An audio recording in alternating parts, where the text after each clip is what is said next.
Hello guys, and welcome back to another video. Today we're going to talk about some core principles that you can use in roleplay stations to help you stand out. Principle number 1 is to build rapport at the start of every single station if possible. Now what does that mean? Forget the scenario that you were asked about. Take 3 simple questions and find out more about the person. It could be as simple as asking them, how was your day? What are your plans for the week? What are you getting up to later on? Breaking the ice is a really good way to get to know the patient or the person before you dive into the real problem, and creating that bit of connection goes a long way. The second principle you can use is a framework to breaking bad news. A lot of interview stations ask you to break bad news, and doctors actually use a framework known as SPIKES. This stands for setting, perspective, invitation, knowledge, empathy, and summary. Setting means taking the patient to a quiet area where it's sensible to break bad news. Perspective is about taking them back to the problem and checking about what they understand about it. So, do you remember that I was supposed to do this? Or do you remember we were going to discuss this? I is invitation. This is a code word for give a bit of a warning shot. So tell them there's some bad news coming. Are you sure you want to talk about it now? And that lets them prepare. And knowledge is where you deliver the bad news. E is then empathy, which is where you empathize with the patient and make them feel a bit better. And S is where you summarize or strategize a new plan moving forward until the next time you see the person. Now, another key tip for breaking bad news stations is that when the news is delivered, you will get some reaction from the patient or person. It may be anger, it may be frustration, it may be sadness, it might be depression. Whatever that is, you then need to go into a caring mode. So soften your communication, lean in a bit more, and really listen to the person. Empathy isn't just about saying, I can't even understand how you feel right now. It's about asking probing questions and getting them to open up about their feelings and potential problems from the situation that arose. And from there, you can start to make a plan on how to go forward. Now, not everything needs an immediate fix, and sometimes it is just about asking questions and getting the patient to open up, and when they speak to you, showing that you are genuinely concerned.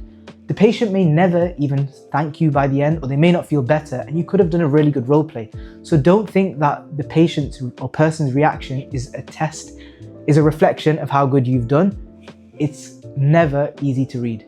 The third thing that we'll say is that a lot of role plays are designed to have certain cues in them. And these cues are the same for every single applicant.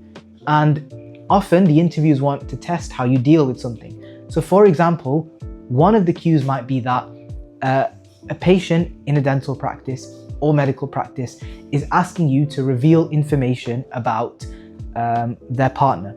Now, this might just come up in conversation, but what the interviewers might be testing is if you give that information out.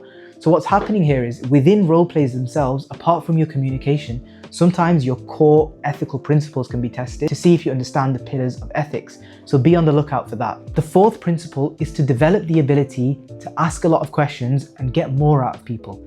Some role plays are just centered around testing your ability to build rapport. You could get a station where they ask you to walk into an interview and just speak to a person.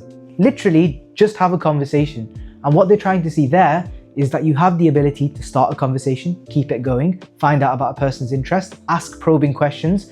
So practice that. And often when a patient tells you something like, I play football on weekends, it's a cue for you to then ask more follow-up questions. Okay, who do you play with? Where do you play? Do you enjoy football? Where do you see yourself in 4 or 5 years' time?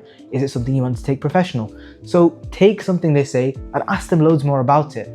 And that looks really good on you because it shows that you can show interest in other people and learn about other people, because that is rapport building.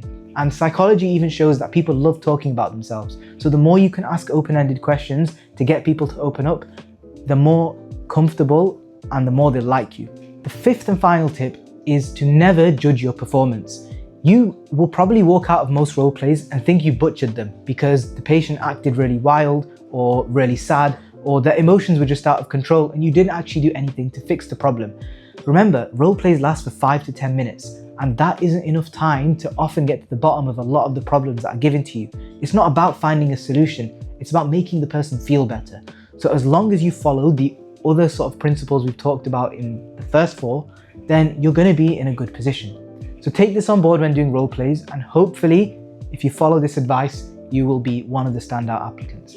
Thanks for watching, and if you want to get more content like this, then join our interview journey program and we'll sort you out.